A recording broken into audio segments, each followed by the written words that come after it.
Okay, the today's presentation, the topic which is given to me, that is organizational effectiveness, organizational climate, behavioral, organizational behavior, development, time management, and performance appraisal. Apart from this, coordination and management and different planning and management tools like MBO, performance appraisal, this SWOT analysis, Delphi techniques.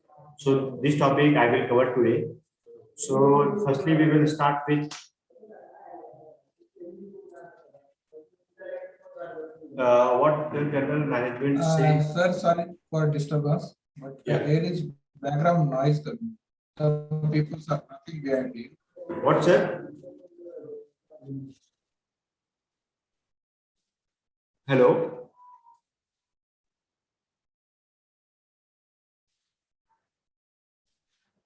Some background noise is coming. Somebody is talking. That sound is coming. Okay. Okay. Now it is all right now. Now it is all right. You may please ask them to talk in a low tone so that their sound may not be captured. Yeah. Okay. So basically, we will start firstly with the management. There are some authors who has been instrumental for management theories and management substituents.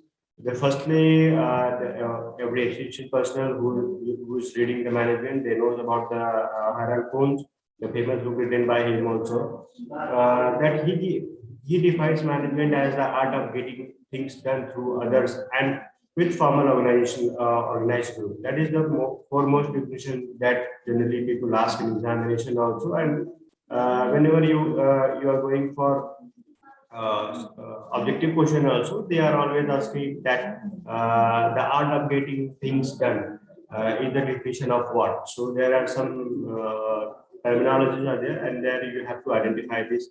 Okay, what is this art of getting things done? That is the definition of management given by Harold Kuhn. And one of the famous worker on management that is F.W. Terrell. He has given his words on this is management is nothing. It is just an art of knowing what you want to do. This is the word of this F.W. Taylor. That is art of knowing what you want to do is the basic principle of management that he said. And then seeing that what to do in the best and the cheapest way. That the other terminology that he has been associated for the management. But the shortest definition of Taylor is that management is the art of doing things what you want to do. That is the shortest definition. And according to Peter Drucker also, that it is a multi-purpose organ that in general examination they can ask. Then who said that management is a multi-purpose organ? That you can easily identify by the word of Peter Drucker. That management is the multi-purpose organ that manages business and manages manager and manages work and work. So it is basically a multi-purpose organ or multi-purpose or involvement of multi sectors to work. And one of the famous definition, which is given by Mary Parker Follett, was this is the art of getting things done through the people. That is the her definition is very important because she is one of the important lady. Yes, sir. Yes. Sorry for disturbing again. Can you please put down your system's volume a little bit low so that background noise will not come? Your voice is clear, but some background noise is also coming.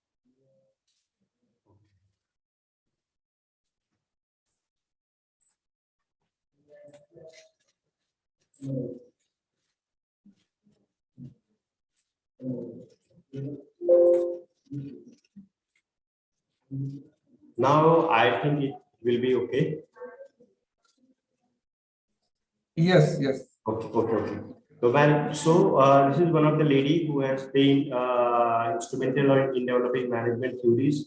The Mary Parker Follett. She said that, she said that the management is the art of getting things done through the paper. And there are some definition related with organization that topic which has given to me. Majorly, they are based on organization. So, what the organization is? That is, organization is a formalized institutional structure of roles or position. Any of institution or any of organization who has been developing their there is a setup roles and responsibility for every individual. There are formalized instructions to do that. So that form of structure is called organization, where the formal institutional structure has been developed, especially in the form of their roles and the positions. And the other words related with these are the department. What this department is? The department is to designate a distinct area, division, or the branch of organization over which a manager has authority for the performance of a specific activity. Means it is a form of structure which has been developed for specialization for implementing and getting better performance for particular activity or commodity. What is the span of management that what related to this organization also? That is span of management is the number of people that efficiently can manage a single officer in an organization. Means how I can manage in my particular organization, the number of people how I can efficiently manage in my organization. That is the span of my management. And there is principle of span of management also. What is principle of span of management said that there is a limit to the number of subordinate managers can effectively supervise. But the exact number will depend on the impact of underlying factors. These are the underlying factors can be other.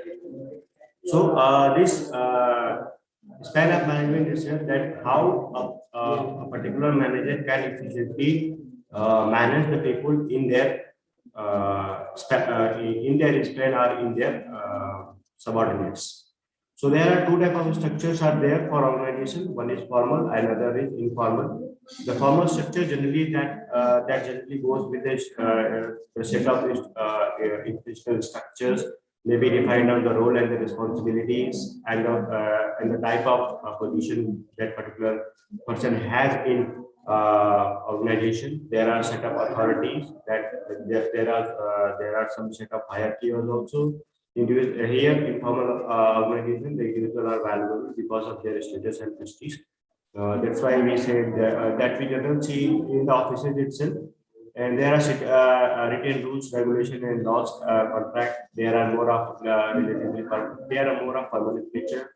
They are less flexible, sizes generally large, and the official channel of communication they followed in a formal organization. Whereas in informal organization, there are set of people who are constantly communicating with each other in the interpersonal and personal behaviors.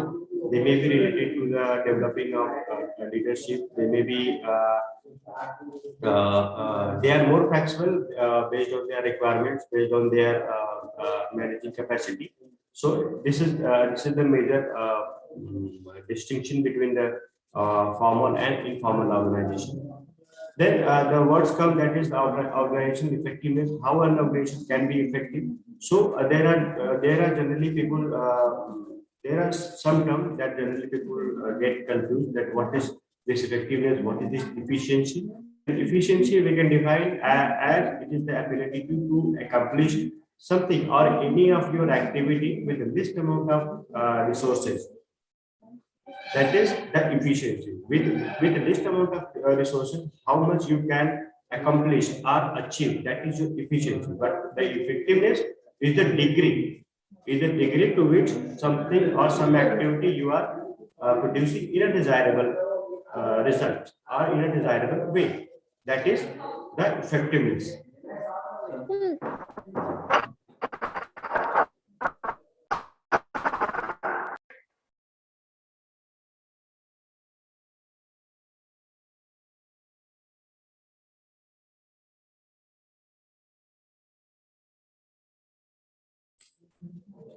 Organizational effectiveness is defined as an extent to which an organization achieve. Basically, this word effectiveness, when it is attached to a organization, maybe that organization is prior to achieve something which are more relevant to their achievement, and with the use of least amount of resources, that is generally we called as the organizational effectiveness. That maybe you can see by the word itself that it is the extent to which an organization achieve its predetermined objective with a given amount of resources and means without placing undue stress on its member. So this effectiveness, you can say, it is a broad concept which considers generally all the prospects of organization, whether it is resources, whether it is your time, whether it is your different human employment, maybe related to your accomplishment of the goal. So these all are being connected and these all are being contributed to this effectiveness. So this nature of effectiveness.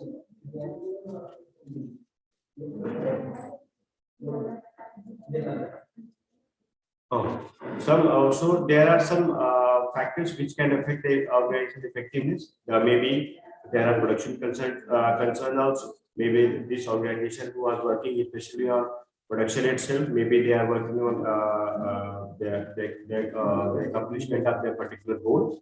Maybe they are going for the quality parameters of your organization, efficiency, flexibility, this satisfaction of particular achievement of the goal, or maybe the employee and the competitiveness which has been created by your organization into the market, or the competitiveness which has been, or we can say the positive competitiveness which has been created among the employee of your organization, that can affect the organizational effectiveness itself.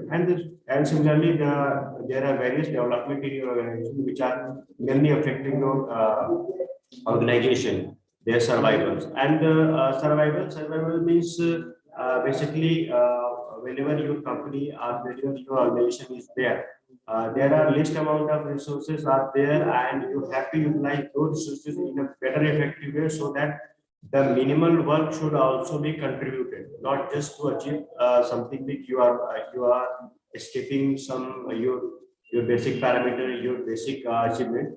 So those you have to be survive basically in the market itself, basically in the your climate itself, because you are there are a number of organizations, there are a number of similar organizations who are working in market, who are working in any of climate scenario. So there you have to be there. Your organization has to be effective to survive in the market itself. And there are some different approaches for your organization effectiveness. So first can be your goal attainment approach, how it is. I will deal in detail. There are generally four approaches: goal attainment system, strategy constituency approach, and behavioral approach. So one by one, I will deal with every approaches. The goal attainment approaches is generally it has been practiced since longer time, because whatever the theory that has been produced by the different authors, they have been majorly focusing on development of goals and achievement of particular goals in the measurement of the achievement of your organization, or maybe the achievement of your particular employee.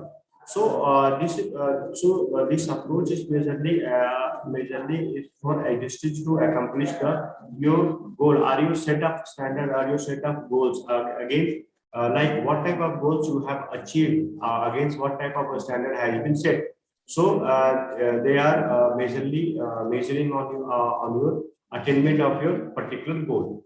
So there you can say that it has been written like who will set goal for individual and organization. So the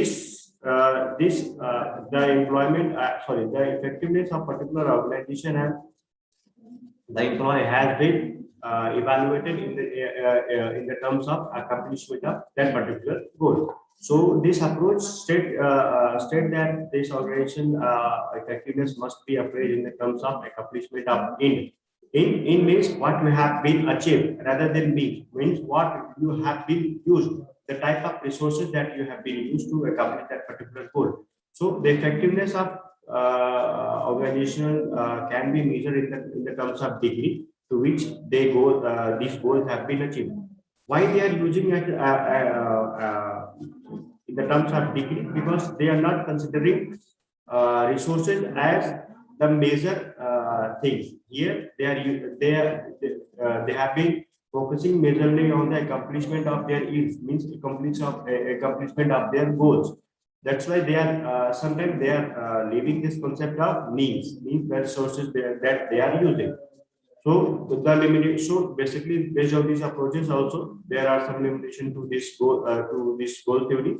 Like it can be applied to the organization to intangible products. Intangible products means intangible products can be like if particular employee is there, their motivation level is there, they have some insecurity about something that they cannot show in their organization. So these goal attainment theory, they generally focus on your achievement of goal. Achievement of your goal. So from what situation you are going on, they are not focusing on that. Their accomplishment is generally in the terms of goal. So the intangible products, so you are that much motivated or not, that you have been doing something emotional criteria, or something bad happens to you. So they are not generally going to that intangible products. So it is, and similarly there are other limitations also. Like it is difficult to measure the performance of different unit or subunits and individuals in a quantifiable manner, because they are measuring generally on set of the goals. They are not measuring in a quantifiable objective. They are not giving in a most productive way. Like they are not setting something which are more to be in quantifiable manners. Most of the organization have dual objective like goals which are generally in conflict with each other. So this type of theories should not be applied on measuring the effectiveness of particular goal, because due to this overlapping nature of their particular objective or the goals. And majorly it is based on the consequences of all the consensus of all the employees. Usually, every member in the organization follow their own personal goal to a large extent. So I've said, okay, I am working on this particular subject, so I will work on this line only. Although I have expertise of some other lines also, I will not go into that particular. So, but whatever is my point, I will go into that. I will achieve that to most of them, and I will show that I have achieved this much of personal. So he or she can integrate their personal goal also with this. So these are some major limitations. Coming to the second approach that has been pronounced as a system theory approach, which is majorly based on the open system model. Majorly, it is applied to your social system in which you are being a part of that particular social system. So this type of approaches can be a part of your environment system, and majorly it is that these theories say that it is the interaction between the organization and the environment to determine the organization effectiveness. So how your organization is being interacting with your environment, and how this environment factor are supporting or distracting the accomplishment of your particular goal, are how these environmental factors are supplementing the achievement of a particular goal. So these are the system approaches. In this system approach, this theory said that this organization remains effective as long as it uses its resources in an efficient manner. So, in whatever organization you are taking, you are majorly there are some 3-4 sections are there. There may be the individual level, there may be a group level, there may be the higher level, and these all have been divided into different resources. So, if you are not using your different resources in an efficient way, every theory of management fails where there is accomplishment and where these resources comes to an end. So this theory includes the employment and the use of your particular resources in a best and better way.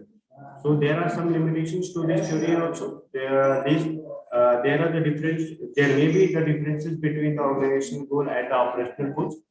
Okay, my organization wants to promote this organic farming into the farmers. So operational goals can be different. Okay, firstly you have to go and you have to demonstrate that particular variety. After that, the people will see that production, and by the persuasion of that particular demonstration, they will go for adoption of this organic farming theories are the practices.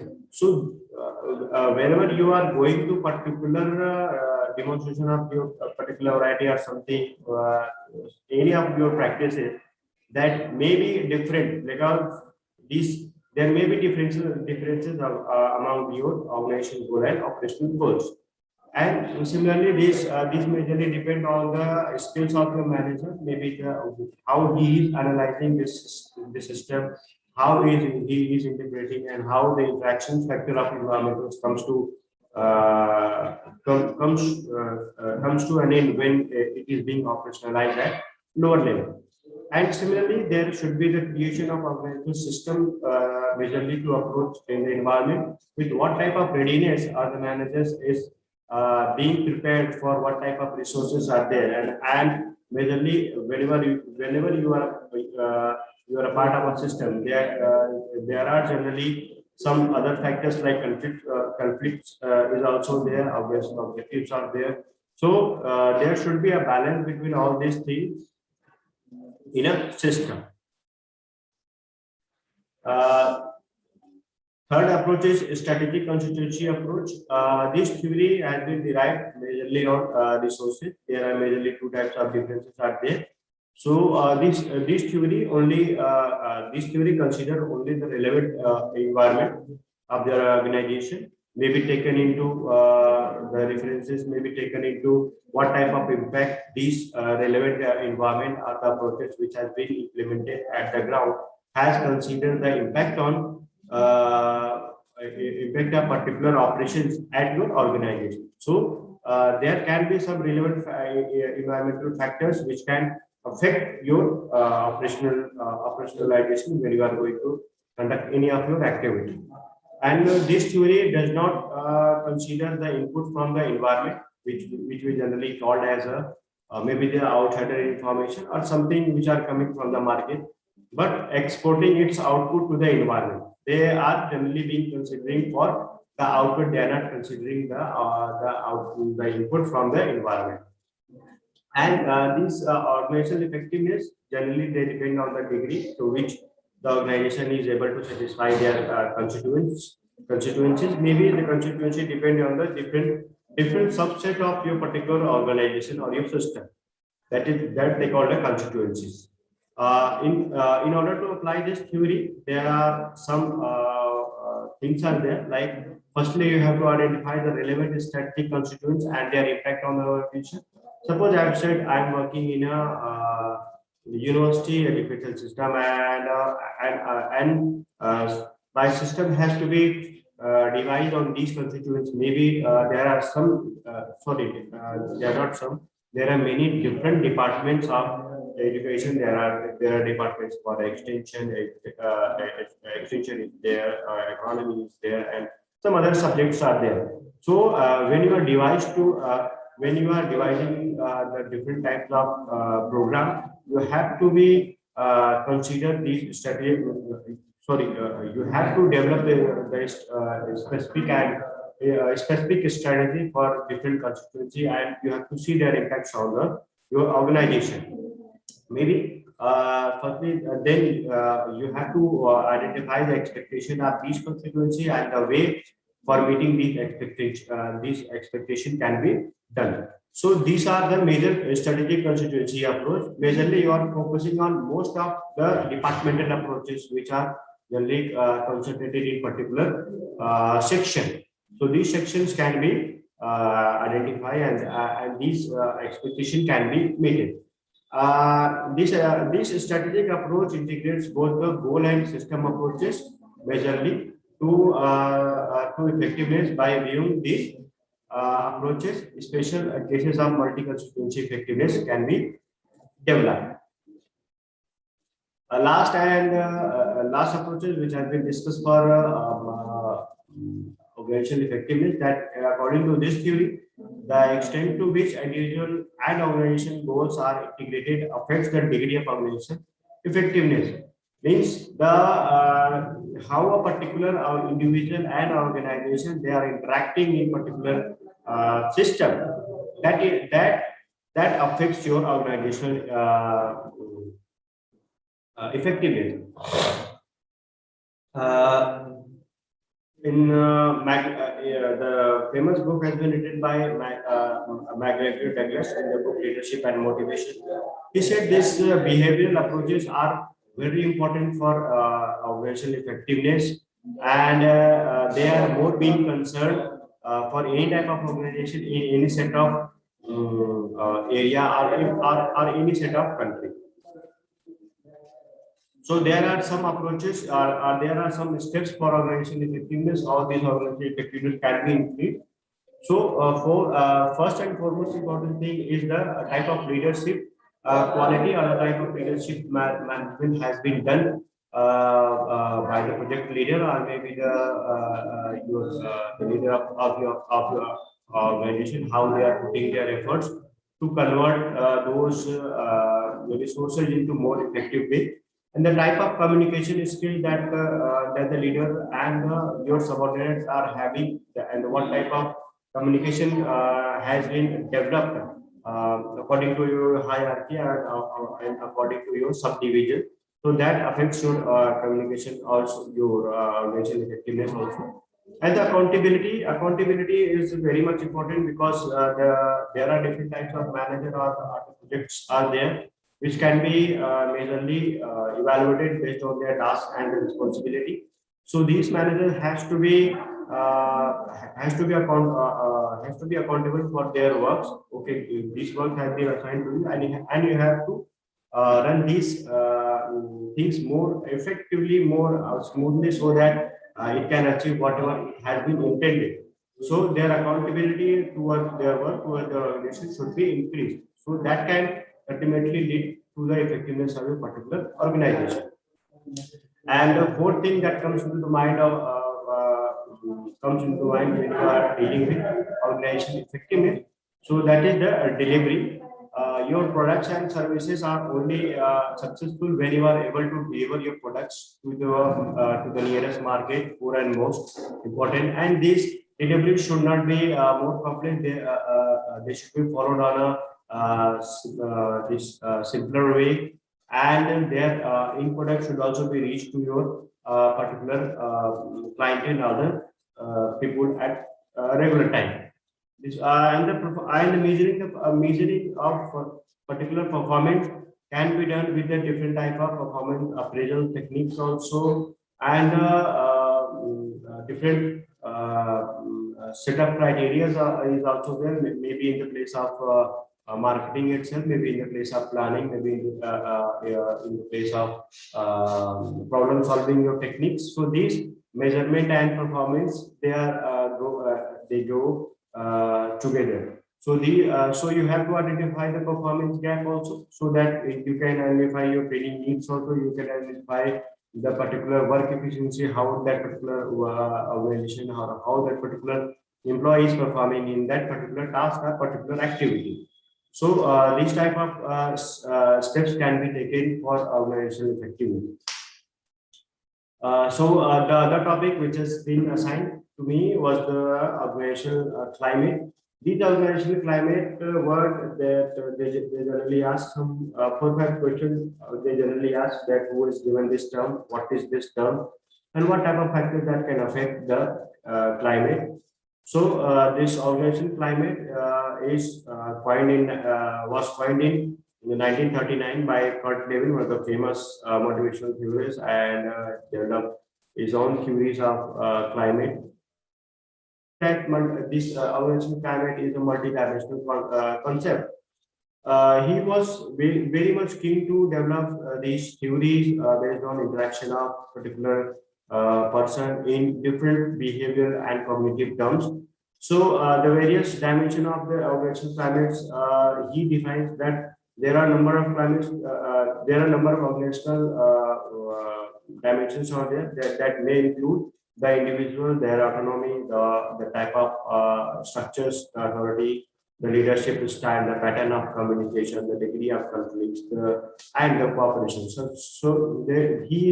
That's why he called this concept of climate change, organizational climate, as a multidimensional concept. He defines this organizational climate in his own word, like that it is a set of measurable properties of the perceived work environment, directly or indirectly, created by an individual who lives and who works in particular organization, that influence the motivation and behavior of these people. So by the definition itself, you can see that there are a number of multi-dimensional concepts are there. He initially started with the word like it is a measurable property of the perceived work and environment. So he is included the research method also. He is considering quantifiable matter also. He is considering cognitive matter also, and he is taking the individual in their environment that can influence the motivation and behavior of these people. So that's why he called this concept as a multidimensional concept. So organizational climate, majorly you can say the shortest definition of this organizational climate is that it is a relatively enduring quality of your internal environment of your organization that can experienced by your by the member, and that can be influenced by their behavior, and that can be described in the terms of value of particular set of characteristics of particular organization. That if I said there, I presently live in Kolhapur. The climate of this particular Kolhapur is different from the climate of the maybe from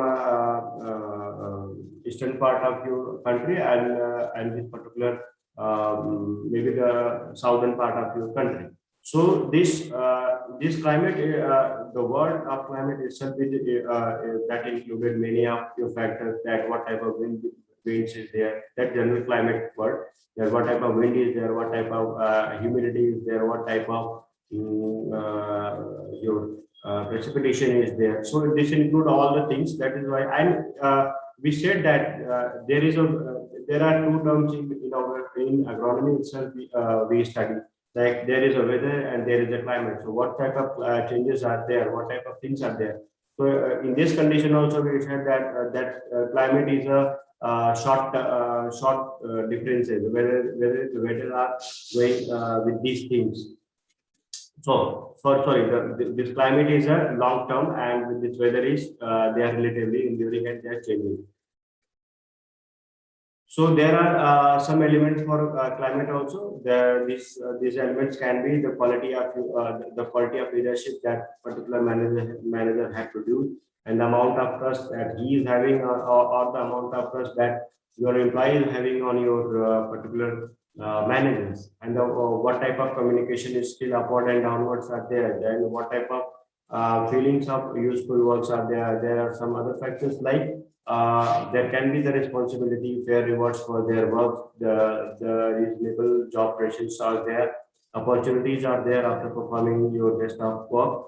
Then there can be the reasonable control structures and the bureaucracy approaches which are going to affect the climate, and the employees' involvement and participation can be the various factors which can affect the climate of your particular organization.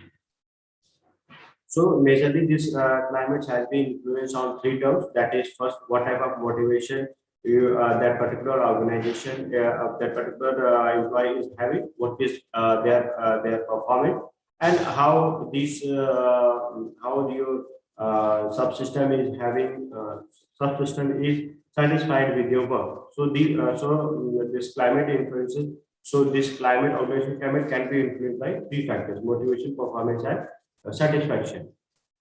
Then what type of differences are there on the climate and the culture?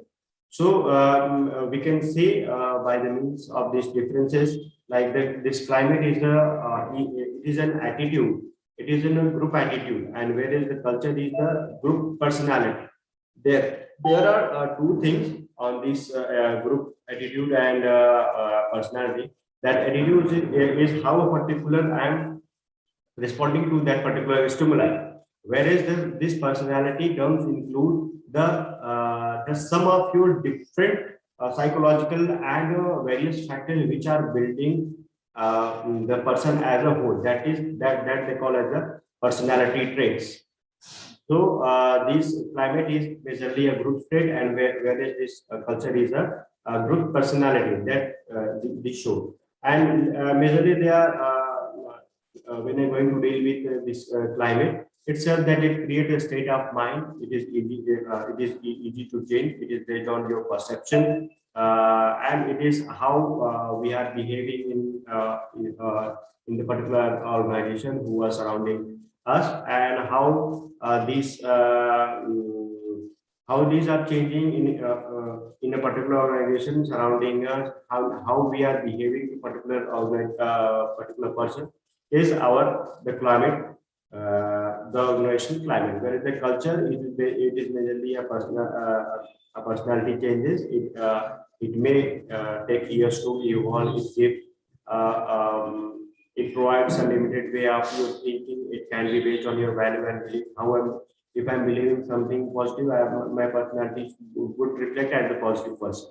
If I'm believing something which are being already reflected our ways, so my personality would be different from the other person. So there are some relationship between this climate and culture also. So how this culture and climate are being related, I will try to make it more simple. That it is, when I talk about this climate changes, it is majorly based on the psychological factors. Whereas these culture operations are maybe they are long lasting, as we have discussed earlier, like it is being evolved through the times. And this climate, they generally don't deal with values and norms, and these factors have been taken into consideration into the culture form, and it is mainly developed through the managerial prescription.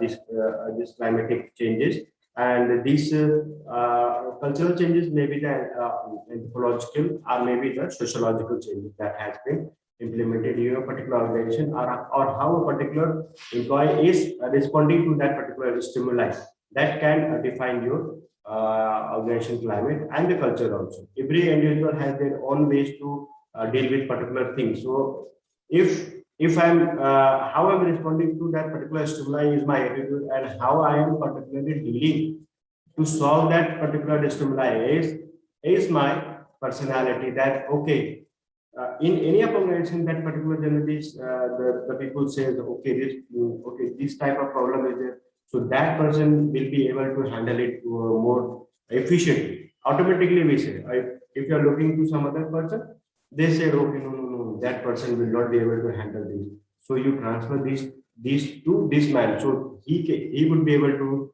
or she will be able to deal that problem effectively. So that is the difference between your organizational climate and your organizational culture. Organizational culture, which has been also been defined as the direct or indirect shared perception, experiences, and meaning by the members of a particular extent. So by the time you can see there are different works has been performed by the organizational climate, that it can be useful for continuous learning, it can justify, it can be useful for teamwork, it can produce a better leadership quality, it can be used for developing the innovations, developing the diversity, maybe with the help of your leadership quality. So these things can be developed and done through this national climate. And wherever some other factors which have also been contributed for national climate, that there are four factors, the essential attributes that the organization itself or the uniqueness has produce a different type of organizational climate for your employee, and the quality of internal environment which has been created for your employee, that has also affected the organizational climate. So there are some factors which are affecting directly or indirectly by their perception or what type of experience that I'm having in my earlier office or the present office, that can affect the organizational climate itself.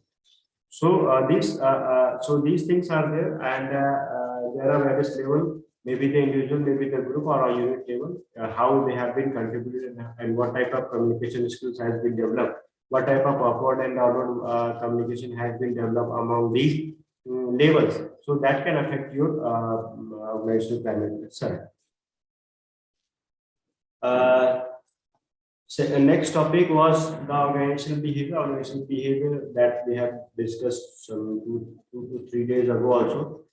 This organizational behavior, according to the Robbins, one of the famous writer on this organizational behavior, and the second most important writer is Fred Lutyens. He's written a book on organizational behavior itself, the most famous book written by Fred Lutyens.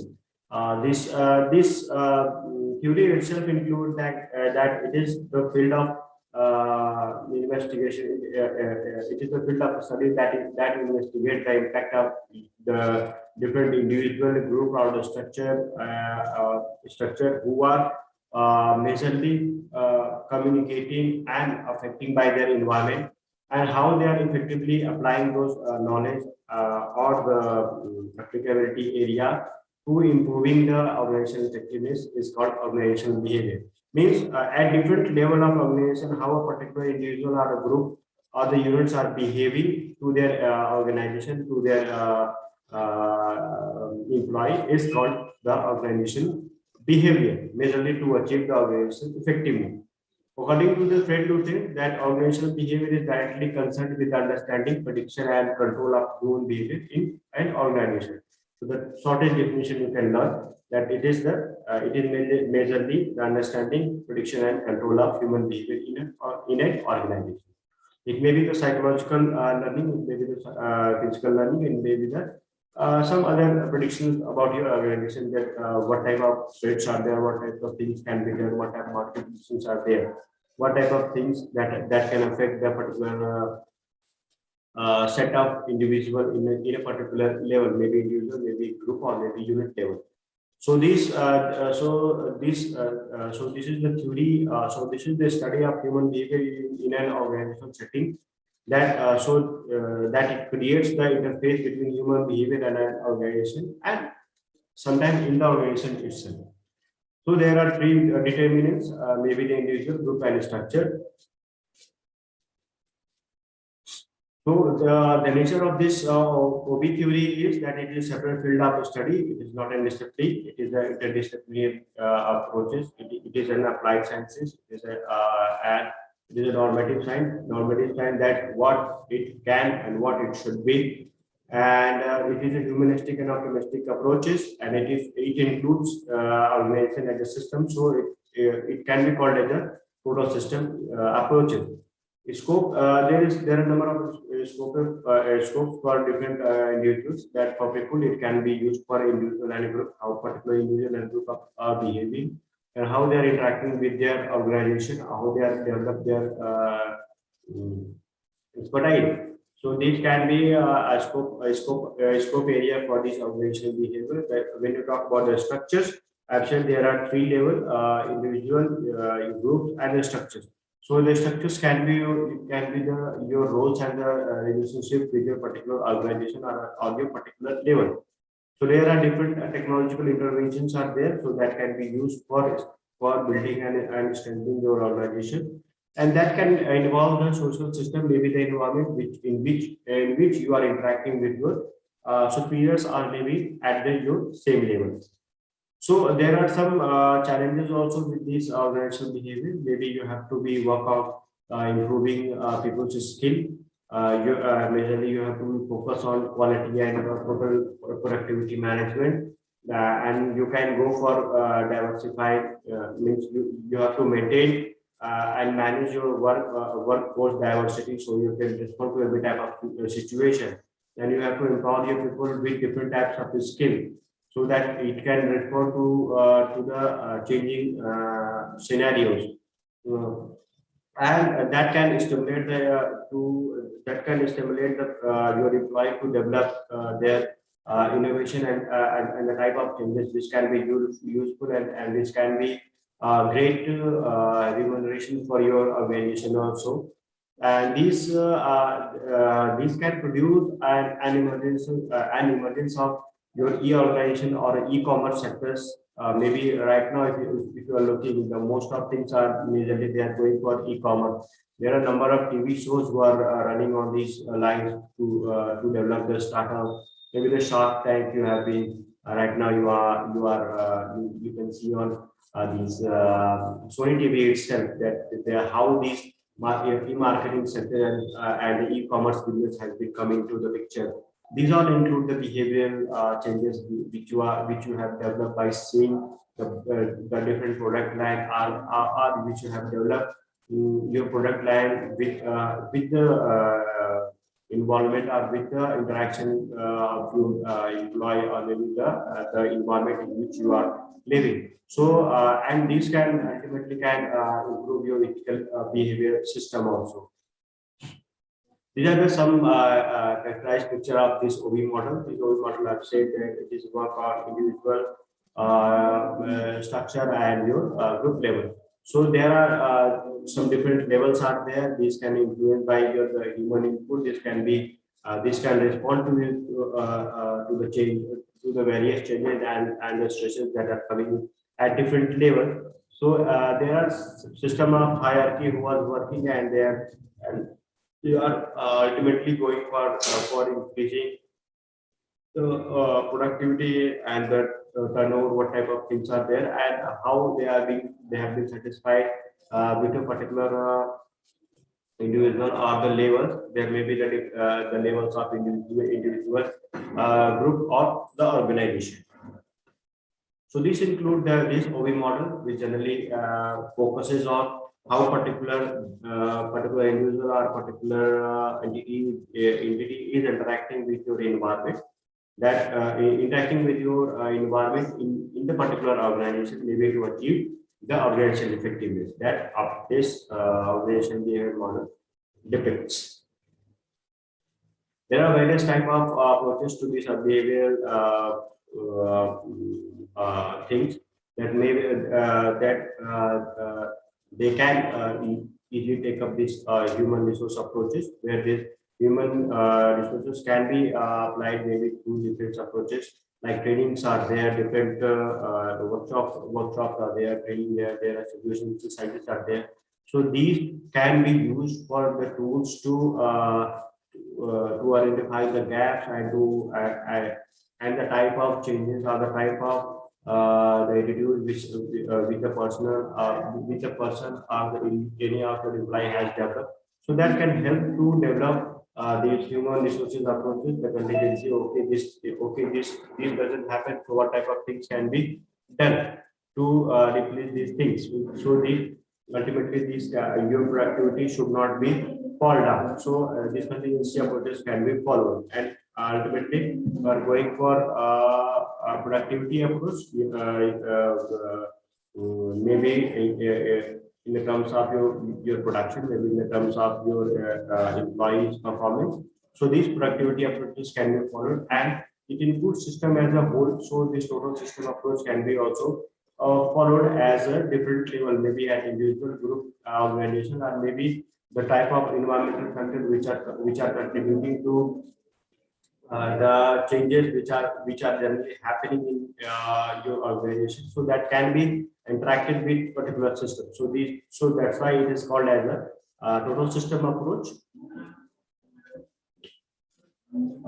Next topic which is given to me was the organization. Sorry, organization development. So organization development, which is very famous dimension of this organization, how this particular organization can be developed, and what type of effects or what type of things are there to overcome these developments in the organization. So one of the famous Indian writer who has been written his book on training, that you can see, that Linton and Parikh. So one of the famous writers, that is Parikh. In 1978, he mentioned that there are pragmatic dimension of this organization development. So what is this pragmatic dimension? What can be this?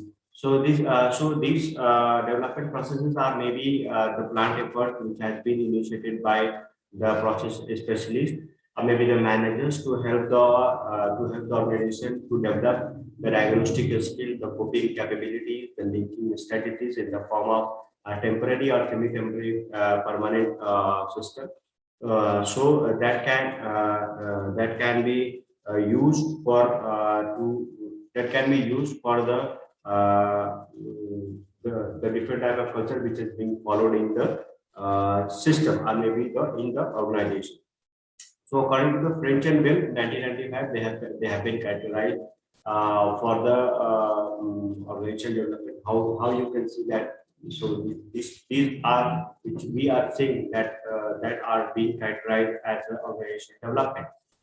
So he said, so they said that it is an ongoing process. It is majorly, it is going all around the year. It is always being processed, and it is a form of applied behavioral sciences that everybody can use it. That what type of skills are there, what type of capabilities are there. It is what that particular person, that particular organization, how they are performing in particular situation. So that is why it is a call. That's why it is it's called as applied behavioral sciences, and it is a constituent of normative reductive strategy of changing.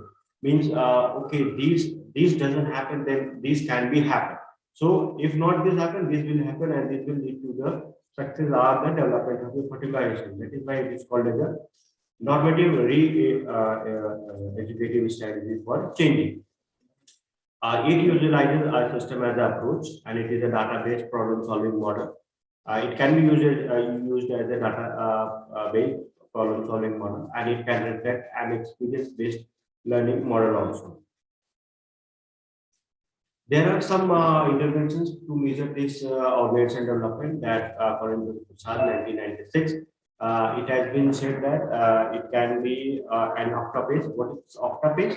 This octopus, O stands for openness. How particular development in the organization has opened his views, and this openness employs for confronting what type of problem are there, and how you have to be overcome this situation or the problem. So this O stand for the confronting, how you are confronting with the problem rather than you are avoiding them. So basically O is for confronting with your problem. And C stand for confrontation. Confrontation implies the facing the problem and exploring the way of improving relationship among your member or your individual. Means you are going to discuss the problem and what type of possible ways to improve that particular problem, or maybe to overcome that problem, that can be discussed with your particular individual. So T stand for the trust, where generating mutuality in the organization, so that everybody can make one person reliable for others also. So that type of trust can be developed. And A stand for this authenticity. So wherever this mutual standing or understanding and the trust has been developed, so these can acknowledge by the type of feeling that one person is or one person has developed for the other. So these type of feelings can be the way for authenticate that particular person. Okay, I have given this thing, so this will be done. And similarly, this P stand for the proaction, this which means the how the particular initiative organization should take, and how this particular action can be how this particular problem can be shorted without the other interventions, or without the involving the other sets of action which can be needed after the harmful effect. So that pro utility can be utilized. And the A stand for the autonomy. Autonomy itself includes the type of freedom and the type of things that you have been developed with the collaboration and individuality. That any of individual who do not feel any of threatened while he is working, and he is going through some work. So any type of weaknesses should not be left behind. So this type of autonomy and mutuality can be created in this organization development. And this C stand for the collaboration, how particular individual who is working in a team has developed their commitments to their roles, and particularly to their organization. So this can be worked in a collaborative way. So that they can be effective contributor for your organization development. Yeah, and E stand for experimentation, that implies the organization, that how particular organization uses and encourages the innovative approaches for problem solving. So any type of new experimentation should also be allowed to majorly intervene for this organization development. So these are the major eight steps are there who can be useful for organizational development. So there are different levels of organization development. The different levels can be the individual, that may be identified, maybe your team, your group or the team, maybe your organization. So at individual level, there can be there are different types of intervention which can be done. You can educate your particular employee upon particular subjects which you are which if he or she is having some problem, you can educate them, you can give a training, you can give a coaching, you can give a counseling to them particular also, and you can give a sensitivity training. Means you are following some particular skills, and you are going to give some particular behavioral techniques. By following this particular behavioral techniques, you can identify the type of things that particular person is going through, and what the type of training that he or she needs. At the direct and trial levels, it can be done through the interview method and maybe the process consultation method. For group level, it may be the team building processes, maybe the communication skill among the team, and maybe the conflict resolution. With this type of these are the core areas where this intervention can be developed. At an organization level itself, there can be the different tools. Maybe at a planning, you can use the MBO process, and for the quality management, you can use this TQM, that is for total quality management approaches. And for strategic planning, you can also use for every of your particular skill, or maybe the different product lines can be there. So these are the four level of interventions are there, and according to that, there are number of interventions can be done at every level. Similarly, there was some managerial gates which has been developed for increasing the and seeing the performance of particular your organization. So by the definition, you can say that here between the leader, here are the two terms which are generally being discussed in managerial grade. That how this leader has concern for their task, and how he is concerning for their people or the individual which they are working. Two things are there: concern for task and concern for people. So these are majorly. So this theory majorly going for two behavioral dimensions. First can be concern for people, and concern for production, and maybe concern for task. So the concern for people, which are generally considered for the needs of its team member, maybe their interest, maybe the area of personal development, with the deciding how the best a task can be accomplished. So these are the major factors which are being concerned. These are major associated with the concern of people, and whereas for the concern of production or maybe the task, it can be the degree to which a leader has emphasized to accomplish that particular objective and to improve the organizational effectiveness, and then majorly contributing to the hyperactivity when they are using the best of resources to complete the particular job. So Black and Morton has given his this grade.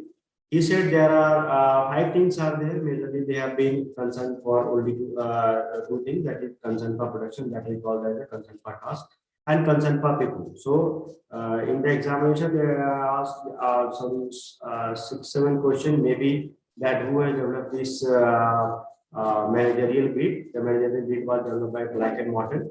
And there are and what is on the x-axis, what is on the y-axis. So you can say on the x-axis it is the concern for production or maybe the concern for task, and it is on the y-axis it is the concern for people. So he has classified this into 5 categories.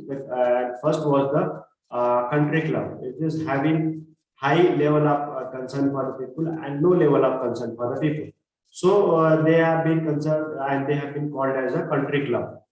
Means that a country always in the area of a country, the major government, they are focusing on the what the people want, what the people said, what the people decide. So their major concern is for the people. That's why they are called as a country club, where there is a high level of people concerns are there and low level of production. So people are being considered as a major factor. Second is the produce or the parish leadership. This parish leadership, they are saying the major things is there. They majorly focus on high production and low concern things are there. And similarly, some 3 categorization is also there. Impoverished people, low production and low people concern, and middle of the road leadership. By the graph you can say also by this axis graph you can also see that middle of the road is in the middle itself, and let's say that they have a optimal level of production and optimal level of task for people. The team where is the best of intervention that the management of the organization can use, that they call as a team leader. Team, why? Because the management process of the organization is always in concern for their production.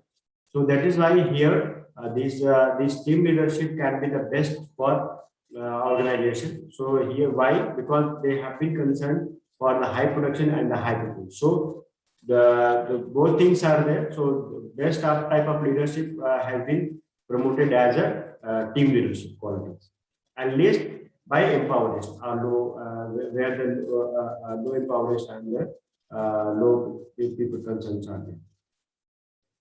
Then other topic which was given was the time management. Okay, what we can talk about this time management? We already 15 minutes, 20 minutes late. So within the time we would like to finish it on the time so that we can go for other topics. So time management by the word it said that within the time how you are efficiently managing your particular goals within the time with using best of your resources. That is the time management. By the method of planning and balancing your time between your different activities. So there are different skills needed for that this time management. that can be that how your organizations are performing your particular task in what type of resources. So this particular type of organization can be included when you are managing your time. What is their set of responsibility? What is their mission, and objective? So that can be taken into consideration while managing for any of your activity. And prioritization can be done for every task and every goals. Goal setting can also be done. Communication of better communication can reduce your time wastage and time management. And the basic requirement of this time management is the planning of your particular task or your subject, and it is better to delegate your work so that it can be accomplished in a least time with better output. And similarly, when this time management comes into the mind, ultimately their time itself indicate that it is being running, and you have to be gone to accomplish that particular job into particular time. So ultimately, that produce the stresses on the people. So stress management can also be done with this time management skill. Flexibility can also be utilized to accomplish that particular goal. Okay, this type of things are there. Okay, this group hasn't performed this much of things, so that time can be utilized for other things also, and other source of human resources can be used for managing particular skill or accomplishing that particular job also. So there are some techniques are there for there are some concepts majorly for performance appraisal. So what is this performance appraisal itself? That it is the method by which the job performance of an employee is documented and evaluated. So this performance appraisal is now very much important for appraising particular employee or particular your organization. So that can be used to promote, and that can be used to see whether your work is going on time or not. So this can be evaluated. So performance appraisal management is the process, the meaning is said. And Craig, Batty, and Baird in 1986, they have suggested the 8-stage performance appraisal processes. And what are those? This can be the establishing standards, different standards and measures to measure your achievements, and majorly and you have to communicate the different job expectations to your different employees, and these better planning processes can be helped to establish and accomplish your particular job. And this monitoring performance techniques can be used for this performance appraisal processes. And appraising itself is a major process where the particular employees can be appraised, means they have been promoted or they have been seen on their performances, and it can provide a feedback to your system, and that can be utilized for decision making ability of about that particular organization, to how that particular employee can behave or can perform in particular task. And it can be used for it can be used as a tool for development of your performance. Okay, this type of performance has been shown by these subsections of report. So they have been deployed to other works also, or maybe they have been promoted, or they have been diversified on their performance. So there are some techniques. Based on this performance appraisal, every techniques I will deal in detail. First is the essay appraisal method, where you have to be evaluate the person as a whole, just not on a particular task. You have to see his every strength, weaknesses, what type of opportunity he can produce, or he can be useful for their organization. So these type of all sorts of things can be used to assess their performance. Second can be the graphical rating skill. The graphical rating skill, as you know, that there are a number of assessments. Maybe if you want to appraise a particular person, you can assess with them any graphical skill. Maybe you can rate him as an average performing employee. Maybe above average, maybe outstanding, maybe unsatisfactory. So these type of graphic rating can be used, and that can be assessed based on your observed trait. That can be your reliability, that can be your adaptability, that can be your different communication skill. So different type of skills and measures can be taken to evaluate that particular performance of any of the employee or organization. There are field review techniques also, which can be used to assess the your particular employee. Maybe the majorly with the you can meet the staff at regular interval. How you can see how he's performing that particular task when he's being implementing in actual situation. So these type of field review methods can be used where you can assess with the level of agreement and disagreement about the work mechanism of particular task. And other factors can be used like forced choice rating method, which with every exchange that they are generally used like the type of Likert skill that he is using for any perception skills are there, any evaluation skills are there. So these type of forced choice method, forced choice rating method, okay, you have to rate on this thing. You're satisfied, not satisfied, dissatisfied, or this thing, you can rate 1, 2, 3, 4, 5. This type of statements, the different weighted mean scores can be used for the evaluation of the things. Okay, you have to be assessed on these four ratings itself. You cannot say no, he can perform better, or his performance are near to this. I can give 2.5 to also. That is not possible because there are set up standard 1, 2, 3, 4, 5. So you have to rate on 1, 2, 3, 4. You cannot give 3.5 for his better performance, but if you want to rate, you can rate on 3 or 4 or 5.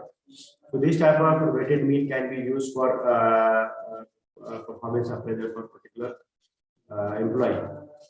Critical incidents appraisal, okay, for particular accomplishment of a job, if that particular person has performed extraordinary or failed in that particular incidents, so that can be a criteria for appraising your employee or your organization. So, these critical incidences or maybe some incidences which have been contributed for your development or maybe of your degradation, that can be used as an appraising methods. Although you have not repeated that mistakes or you have done extraordinarily after that also. So these critical incidences can be used for performance appraisal. One of the famous techniques which has been used for planning, that they call as management by objective, that in books you also read, that they call as the MBA process, where the generally the people have been evaluated on their performance goal, how he has been achieved these things, and what type of things he has been developed, and how he has been instrumental in setting their standards and meeting those objectives, and how he's been effective in dealing some problems. So these management by objective techniques can also be used. There are some checklist method is also there. There you can make some checklist. Okay, some parameters are there and some things are there. Finally, you have to rate on those checklists. Okay, these things are there, and I will evaluate it. Maybe my personal behavior, how I'm contributing, my communication is there, how I'm contributing to other. So there can be some checklists. So based on this pre-skill and post-skill damages, that person can be evaluated. And some other techniques like behaviorally anchored rating skill. It is a new type of techniques which can be used for majorly based on that consists of behavioral statement describing good or bad performance with respect to their important qualities, and these qualities may be refers to interpersonal relationship also, your planning and organization abilities also, adaptability and reliability also. So these statements are majorly reflecting your behavioral dimension. So these statements are developed from a critical incidents collected from both the assessors and the subject areas also. Some new techniques which have been used, these two techniques, means behavioral anchor rating scale and assessment center. Assessment center, that generally people confuse with some other thing, but it is a method of appraising. So this can be used. What is this? This technique is used to predict the future performance of employee where they have to be promoted. So if I want to give some responsibility to my any of employee, okay, I have to give this particular center, maybe the center in Tamil Nadu, maybe that center in New York. So I have to promote that person to there. So they are using this technique as a future performance, how this particular employee can perform in future, and this can be used here. The individual who has potential to be assessed has to be work on individual as well as group assignments similar to those they have been required for handle, and they have been promoted to their work. And here the judgment is being pulled, and the paired comparison of the iteration tracking is sometimes used for changing to the final assessment. And the assessment can help in making an order of merit ranking of each employee, and it can involve the subjective judgment by the observer also. And sometimes this subjective judgment can produce a biases for the, but majorly it has been used for because it is involved from different subject areas or different observers. So these are more reliable in present situation. So these two techniques, behavior anchor, rating scale, and assessment center, can be used for performance and performance. So this part is over. If anybody having any question, you can ask. Otherwise, I will move to other area, other presentation.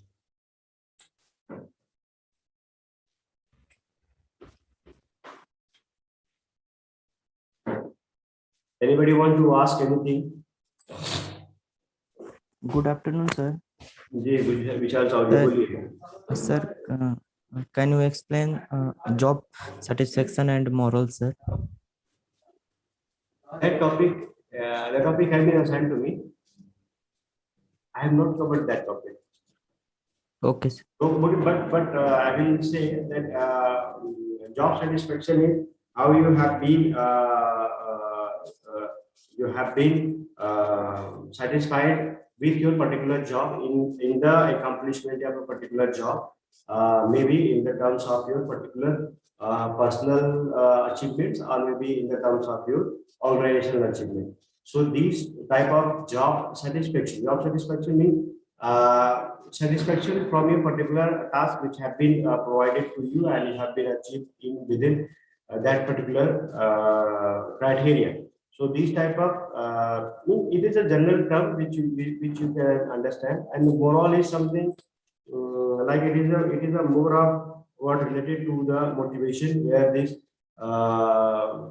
attitude factors and the type of psychological factor that comes into the mind, where these psychological factors can contribute to a high level of energy that can produce a morals. Maybe it is a sub type of attitude which you can develop for your effectiveness. Maybe sometimes it can affect you in positive way. Maybe sometimes it can affect you in negative way. It is majorly affected with your environment and the attitude which you have developed towards the achievement of a particular goal. Okay, thank you, sir. I think we can move to other topic, which was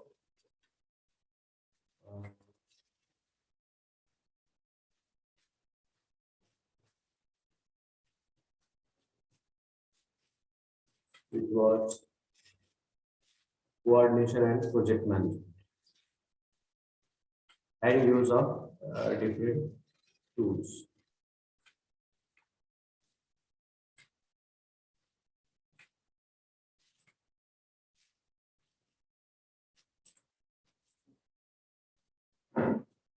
I think it is visible.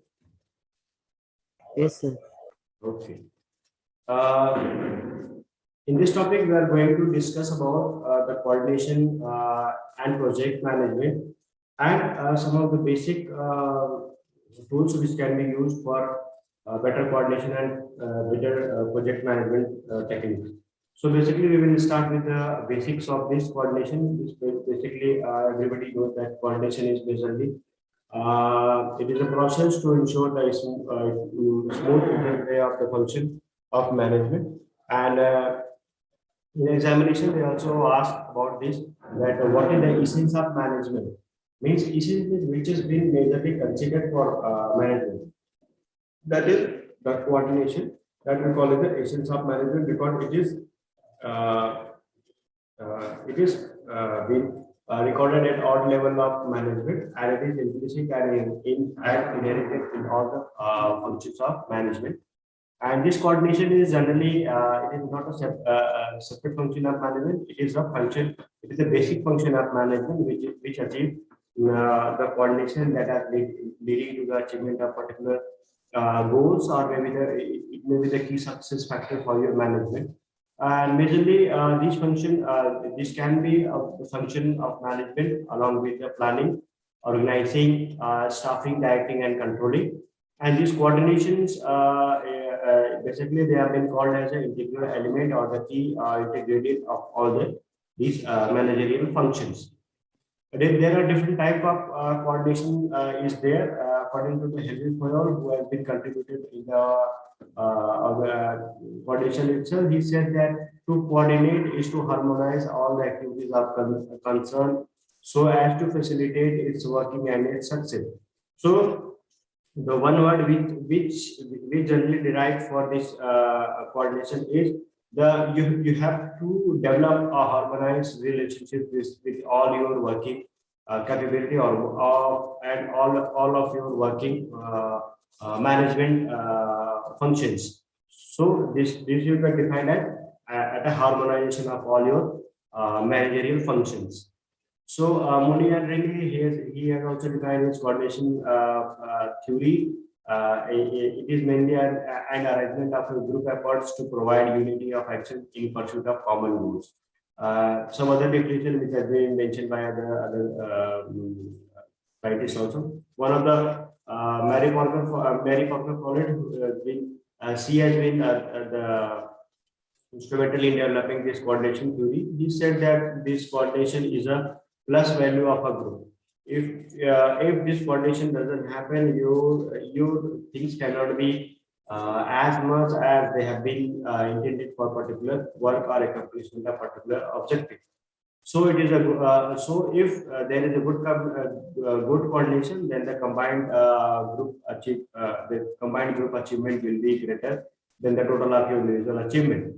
So you can say 2:2 is equal to 5. So that's why that is the power of coordination. So that it can multiply your efforts. This is impossible in the physical world, but whenever it is whenever it is applied to human affairs or maybe for behavior things, it can be possible as that this coordination process can help you as a plus member.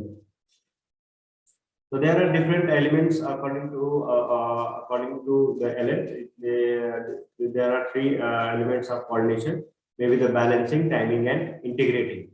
So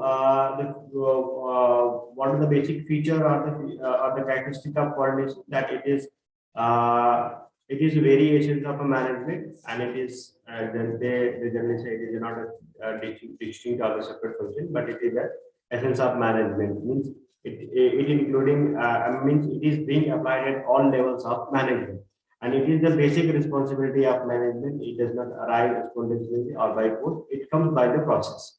And it is and the coordination is also called as the heart of coordination.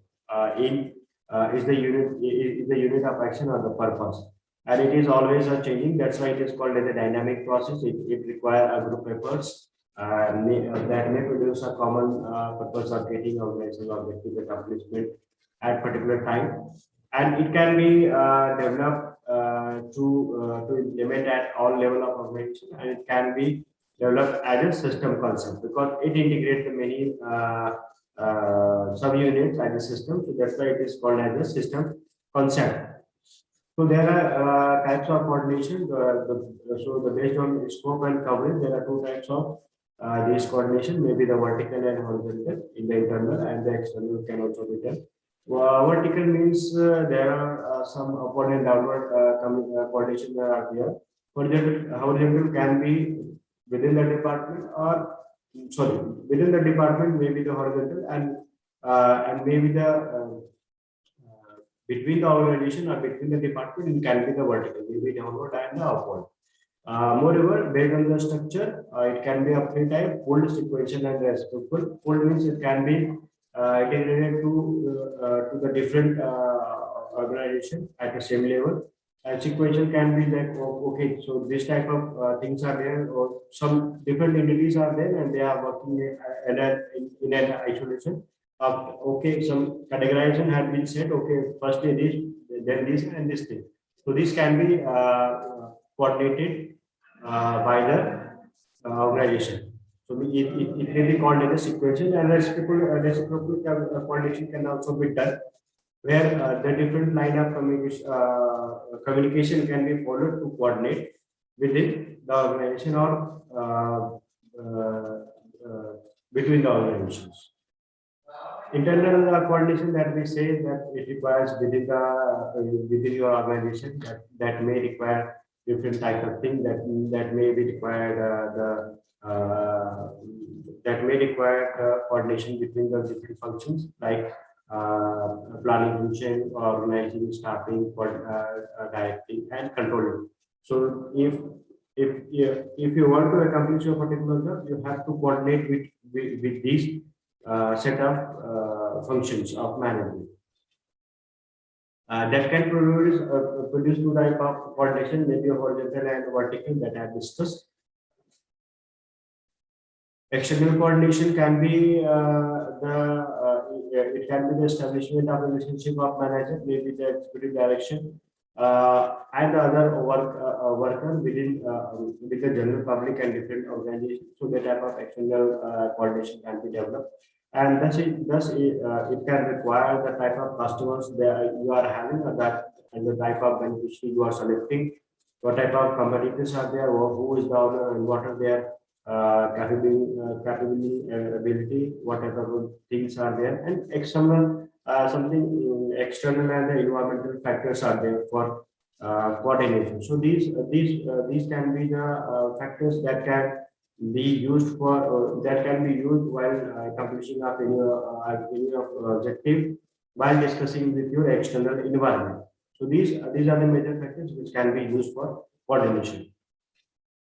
That can be affected by the different market agency, the general public, the competitors that I have discussed. There may be different organizations are there, government agencies are there, different institutions are there.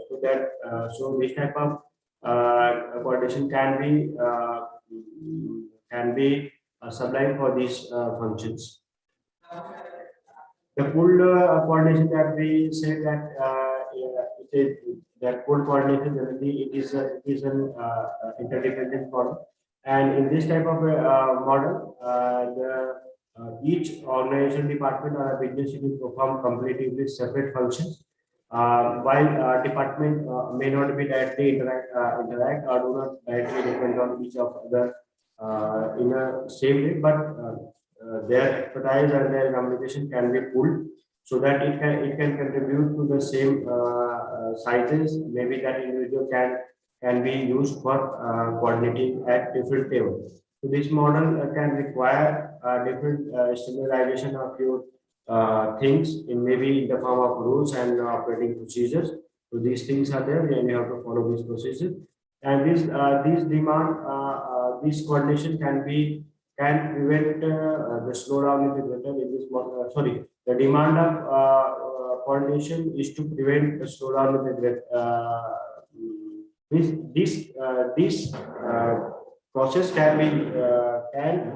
show some slowdown in your system, because it is all the system are not been connected, but their expertise and their communication has been pulled for one way for that particular level. So there can be some problem on this full coordinations. Sequential coordination that we have mentioned, that it is this model happens when the overall processor produces an output necessary for this performance by the next unit. So these all are being sequenced in a manner so that the resources can be used effectively for any of your particular operations. Reciprocal this coordination is majorly similar to the sequential interdependence model, where the output of one department become the input for another.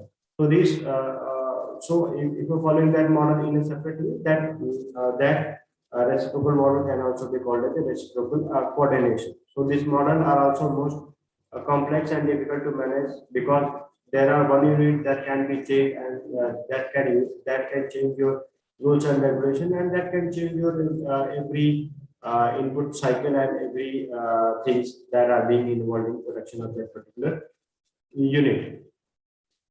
There are principle of coordination according to Mary Follett, she has been depicted for 4 principles that can be direct personal contact, early beginning, reciprocity, and continuity of particular sublime enterprises or maybe the inputs. Direct personal contact that can be most effective way to convey the ideas and the information, where you can directly coordinate with the particular individual. Then the early beginning will say it is majorly to for planning, where this every sections of planning can be done. Maybe the resources, maybe the individual, maybe the human resources that you are using, that can be used for proper coordination. Then reciprocity is a situation in all the given situation, it can be used majorly as an interdependent and interrelated tools.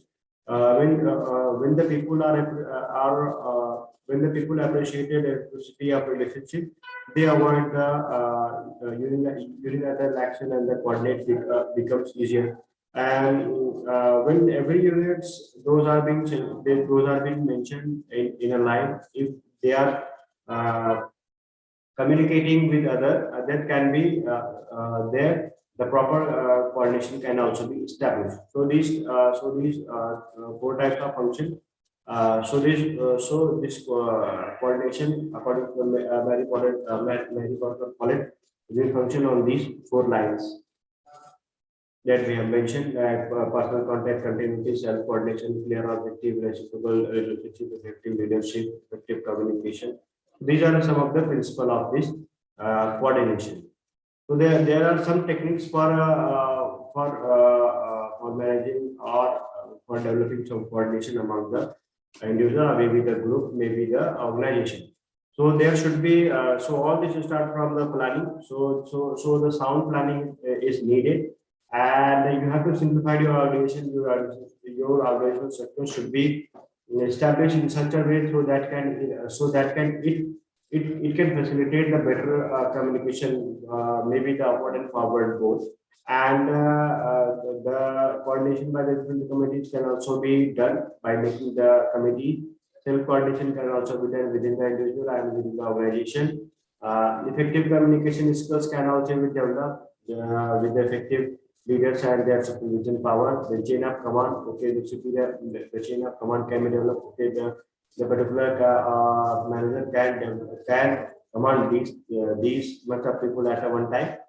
And these similarly some other things like any general staff and cooperation and voluntary coordination can also be techniques can also be done for effectively implementing this coordination among the different organizations. So all these things have been discussed in more effective way that I will share this slide. Switching and share model. So there are some problem in coordination that when you are going to practice this coordination, they may face some problem. That problems maybe include the natural hindrances, maybe the bad weather, poor and situations, inadequate and the lack of administrative talent, maybe the techniques of coordination, misunderstanding, threats to your autonomy, disagreement to all any of objects and all ideas, lack of trust, cost benefit perceived as unsatisfactory, and the rapid staff turnover, work transition preparations. These are some points which can be taken care while we are going to planning and performing any of activity. So these points can be a hindrance point for coordination. Yeah, there are various steps can be followed for effective coordination. That first is that you have to delegate your authority so that you can supervise the most of the person, and seeing their performance you can increase their responsibility.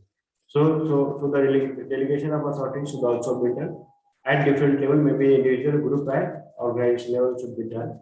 The whole and that can divide into department or the section or the units. Maybe this delegation of authority would help you to divide your organization into different departments, section or the units, so that at every unit or the section you can build your own goals, and you can quantify that particular goals into objective also, and their accomplishment can be measured also. So every sections can be coordinated with their different purpose and goals. There should be a rigid rules and regulation procedure and policies. Sometimes for effective coordination, some authors say there should not be rigid. Some authors say that there should be rigid. But the rigid but when you are going to evaluate any of your employee at their performance, these rigid rules and regulations are majorly being used because they are not biased, and this flexibility can provide a human touch or human behavior influencing their submitting techniques. And adherence to the rigid rules and regulation policy must be maintained, and the establishment of effective communication system will also be developed. And if any of having any problem, he can be their grievances. Their grievances can also be documented, or their grievances should also be taken into a grievance that for that particular employee grievances can also be developed. There should be some for their particular thing. There should be some proper system of reporting, rewarding. There may be some regular time meeting should also be happen, and in an organization, the relationship between the employees and the others should be developed as a friendly environment. And if any of person is having some need issue, there can be some training in the particular area of leadership, coordination, staffing, and other things can also be done wherever it is needed. So particular type of training can also be given. In the process of coordination, it is said that there must be clear goals, there must be a proper there must be a proper allocations of work. There should be a sound organizational structure. There should be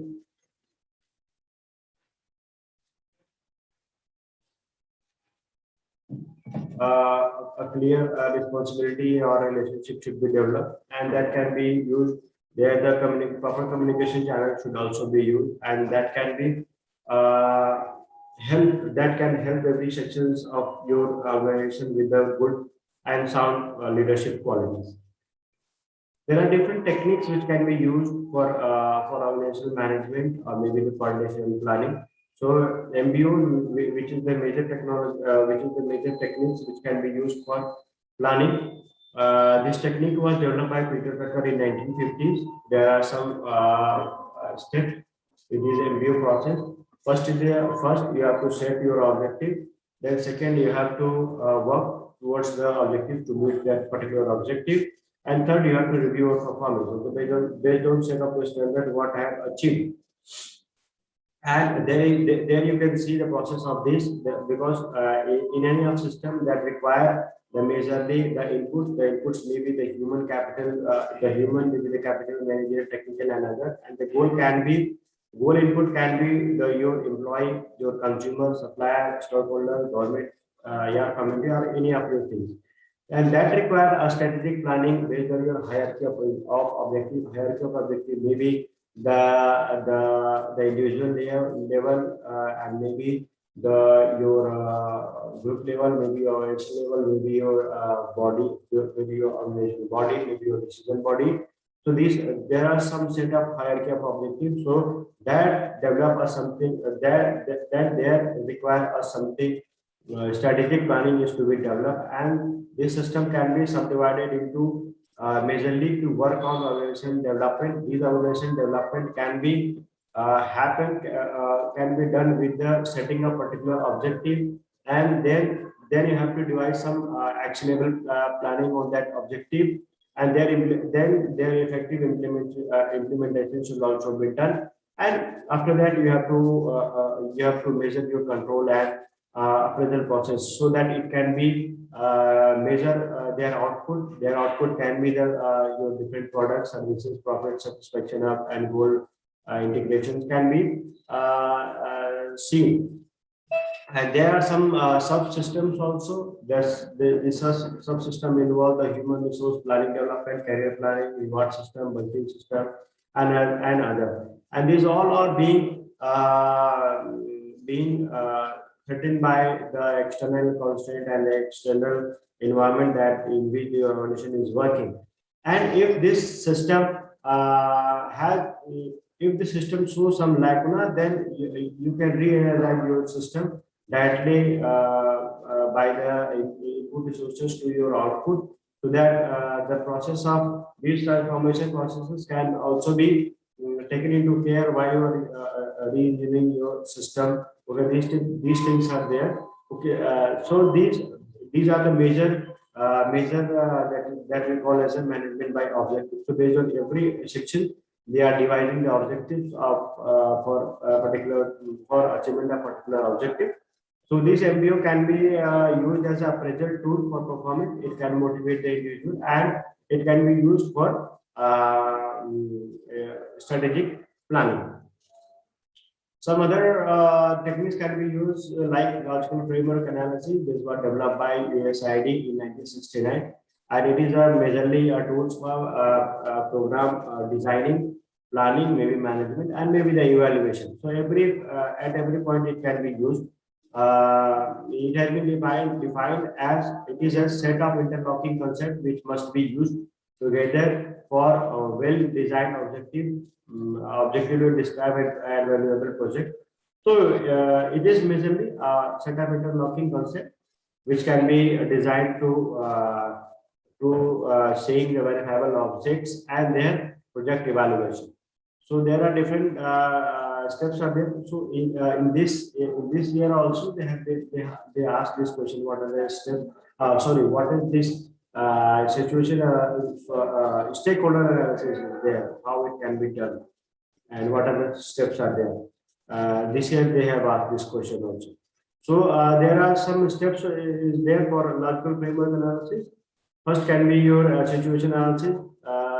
In this, the stakeholder analysis can be there. There you can categorize your stakeholders, maybe from your lower level, middle level, and upper level. Stakeholders can be your maybe for farming, it can be a farmer, the basic level, and after that your middle level organization.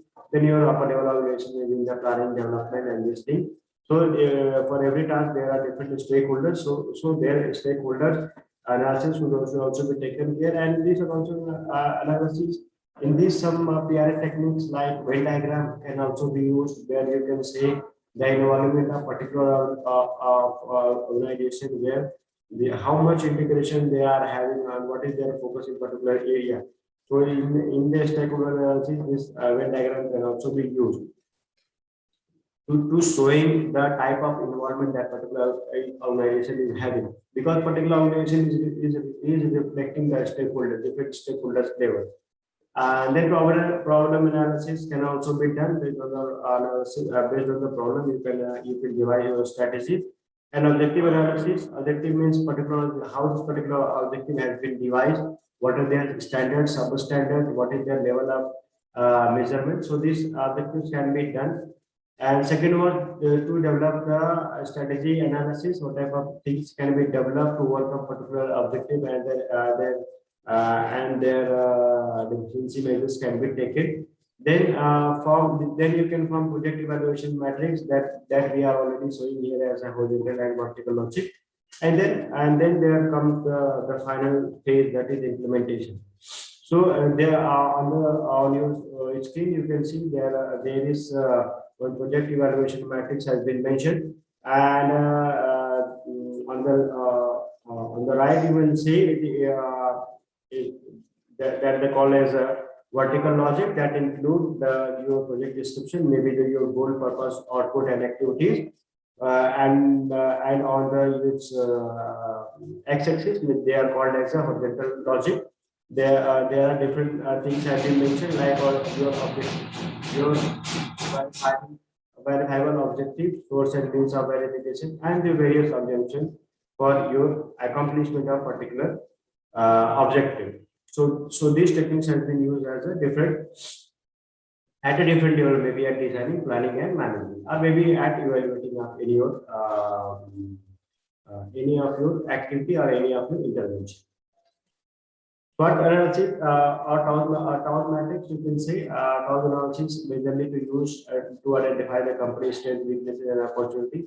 Whereas town matrix is to use the is to devise a competitive situation in the market, to devise a different strategy for company. It can be used as a four distinct strategy alternative can be used. So these four techniques can be like the W2 strategy, where a company is in a mini strategy, or you can say it is they aim to minimize the both weaknesses and threat. And the examples can be the company will be form a joint company venture, or retreats, or even a liquidate. So in this type of company where the W2 strategy is found, you have the better option is to liquidate your company, so that you can overcome by this thing. And second is a WO strategy, that they call it a mini maxi strategy. There the company is to focus on minimizing the weaknesses and maximizing your opportunity. So these type of strategies are generally working in the companies who has been established. And strategy and ST strategy means using organizational strengths to deal with the threat in the organization, that can be called as a maximum strategy. If there are any of threats are there in the environment, so their organizational strengths can be used to minimize. Maybe that may be related to your product development, that may be related to your market, maybe basically in the market, maybe just based on the product itself. And the SO strategy is there. SO strategy itself depicts that they have to this strength and opportunity strategy, which capitalize on a company's strength to take advantage of your opportunity, is the most desirable. That they call as a maxi strategy. It is majorly employed to the company which has been running successfully in the market. So they use their strength to maximize their opportunities. Maybe you can quote the example of Geo company itself. Geo company has everything. Maybe the energy sector, maybe the telecommunication and other things. Geo markets are there. Everything's are there. So whenever they are putting their hand, they are getting something. They need not to be go for any of weaknesses there, because they have already been established in the market. So wherever they are launching something, they can be useful with their proper implementation and planning skills. For casting, you can use the Delphi technique. It is the most accurate and meaningful forecasting technique. It was developed by Olaf Halmer at Rand Corporation. It is a degree of scientific respectability and acceptance, where what they are doing. There are set of some. Suppose you want to develop some forecasting for a particular thing. Okay, some organic farming is there, so you want to develop. Okay, this organic farming is good or not. So you are collecting some information with your panel. You are dividing some statements, and you are selecting some of the experts who have been recognized for a particular contribution, maybe or a particular subject, maybe the organic farming or something else. So you are sending those particular statement to those experts. They are giving their expertise, and then after collecting from 15, 20 experts, you are collecting all their effort, all their inputs, and you are again you are compiling on their expert advice which has been given, and again you are sending to your concerned expert, and again they are giving their expertise so that they can so on that particular topic a set of common establishment or common agreement can be developed, so that type of instruments can be developed for further evaluation maybe on quantifiable manner. So these type of consequences should have to be developed, and this type of technique, this Delphi techniques can be used for forecasting of any of your subjects. Performance appraisal techniques, which have been already mentioned. Project management, it is one of the good techniques for evaluating your project. Maybe the 5 steps can be there. These steps can be conception and initiation, then defining the planning, then execution, then performance and control, and then your project closure. So these things, these are the general process of your project management. There are different tools which can be used, like brainstorming session can be used. There are 2 sessions, green and red sessions are there. In green session, you are sorry, in red session you are allowing all type of experts on their opinion. What you are catching every type of their things, and in green session you are going to you are going to get some screening of your particular expertise that have come through the different expert or maybe the opinion. So these brainstorming sessions can be used. Then fishbone diagram is that fishbone diagram is okay. The fishbone diagram, it is called as a cause effect diagram, where we are saying suppose there is a fish, their head is been called as a their midrib is there, their midrib is maybe the cause, and the effect is there. So particular cause is causing what type of effects on everything. So this diagram can be used, like that diagram is also been called as the Ishikawa diagram, the and cause effect diagram, and maybe the fishbone diagram. Critical path analysis can also be used. This critical path analysis being used in important CPM techniques. There you can see how a particular task is being a particular task is being done, what type of resources has been using, and what type of times, how many times they have been used that particular task, what is their feasibility. So this critical path can be utilized for completing your task in a most useful time. Gantt chart can also be used. It is like a bar chart where you can where different characteristics have been mentioned on your productivity graphs. So this Gantt chart can be it can be used it can be used as a tool for project management. Another famous technique which can be used for quality management, that they call as the total quality management, developed by William Deming, management consultant who had a great impact on the Japanese manufacturing.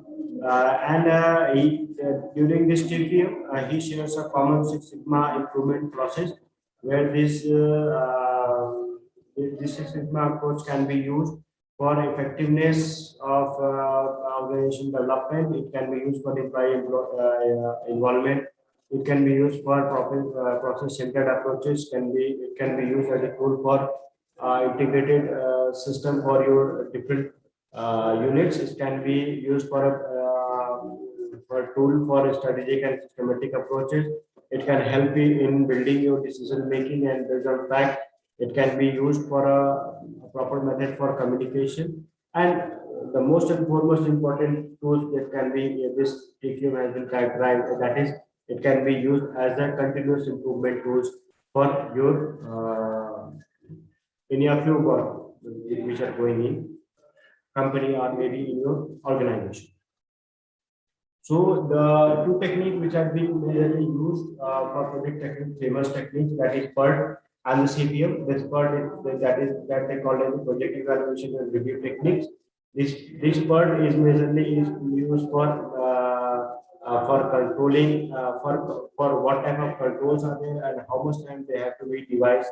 So these PERTs can be used on this, and this CPM, that is this CPM techniques that they call as a critical path method, that is method which can be used for project where the time needed for completion of project is already known. In the PERT, the time sequence is not been known, and this PERT section is majorly the activity is majorly based on events, and this PERT is majorly focusing on events, and this CPM technique is majorly focusing on the number of activities being done in particular time. And this PERT has been used as a probabilistic model. Okay, this happened, then this can happen as a accomplishment of this or the minimum uses of this resources. Whereas this CPM techniques has been used as a deterministic model because they have been focusing on activity. So if this much happen, this will surely happen in this particular time. So it is why you can use as a you can use this method as a for determining particular things. And there are in PERT there are 3 time estimate, and whereas in CPM there are 1 time estimate. And for time estimate there is one formula. I'm not remembering right now, but you have to go through that formula. That formula is very much needed. And basically in PERT, we are going for unpredictable activities which you cannot predict as much. And for critical path method, you are going to predict. You are going for predictable activities. Okay, this will happen. Surely this will happen. So this can be used, and this PERT can be used as a tool for research and development projects wherever you are proposing. And this CPM techniques can be used for non-research projects like civil construction and civil building. So this critical path method, I would say that this is the largest path in which the project management, which always provide minimum time taken for accomplishment of job. So it is the longest path, you can say. Okay, in the project management they ask this question also. The longest path of the project management is called critical path. The longest path to accomplish that particular job, a particular action in a particular time. Some major advice to the student is to there are a number of things without revision you cannot learn these things without visualizing these pictures. Always there are certain pictures are there for depicting everything. So you have to visualize the different pictures, different diagrams are there, and don't forget the name of proposal and different theories. And the name of different books are also been there. They can be asked in examination. Then there are a number of steps and cycles of activities are there. So you have to focus. And if you have been memorized that steps and cycle, you need not to go for every explanation. That cycle itself give you a more clear picture of any of the activities. And the example of different theories and concepts will also be you have to memorize. Okay, this concept is there. Who has given this? What is there? The concept and what is this theory? There are different books which have been mentioned here. Their writers are there. You need not to go to purchase and book and read this book.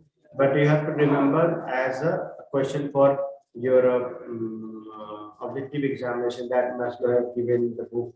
The famous book has been written by means most of the authors in management, that Maslow, Siemens, Altenmeyer, Fredericks, George, Siemens, Max Weber, Thompson, and there are some books which you have to be mug up to for easy capturing or you upload marks in examination.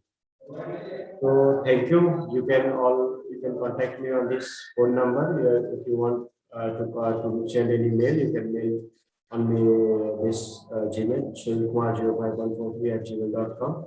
My present address is KVK Haririvan, Kolhapur. If you have any query, you can ask. Otherwise, this slide will be shared.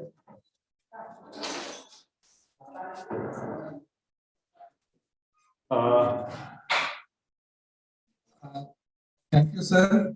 Dear participants.